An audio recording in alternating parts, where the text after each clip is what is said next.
Kush do ja zë vendin Soni Malaj? Me ka po sjell bashkëpunim Tuna. Çfarë po zihet mes Babastar dhe Three Dots? Të gjitha këto i ndjekim bashkë në të patonat e kësaj jave.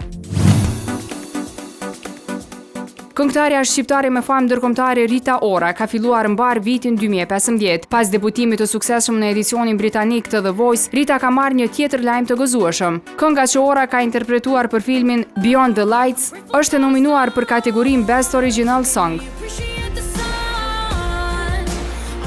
Sipas qeverisë britanike, albumi i Rita Orës pritet ta arrisë ekonominë e këtij vendi, pasi është një ndër projektet më të pritura për vitin 2015.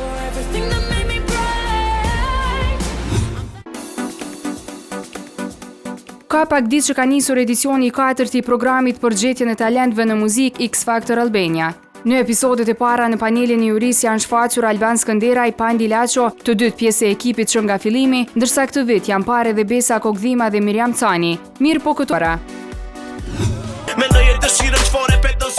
Reperi Geto Arselimi gjatë qëndrimit në Tiranë për vështirash ka vendosur të rikthehet bashkëpunimeve të vjetra. Këtë na lën të dyshojnë fotografitë e publikuara në rrjetin social Instagram nga vetë reperi dhe producenti i njohur Flori Momajesi.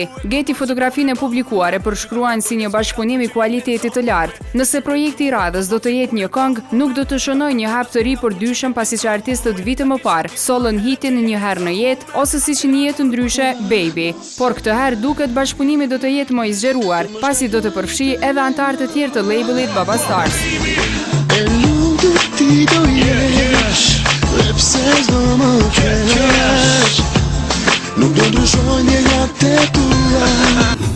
Nisë mitë dashur, ishte kjo tëra që kemi përgatitur për edicionin e parë të vitit 2015. Unë ju lësoj sërish takim javën që vjen në të njëjtin vend dhe në të njëjtën kohë. E deri atëherë keni faqen tonë zyrtare në Facebook, gjithashtu dhe kanalin tonë zyrtar në YouTube me emrin Prive Klan Kosova. E deri në takimin tonë të radhës, i cili do të jetë të shtunën e ardhshme, miru takofshim.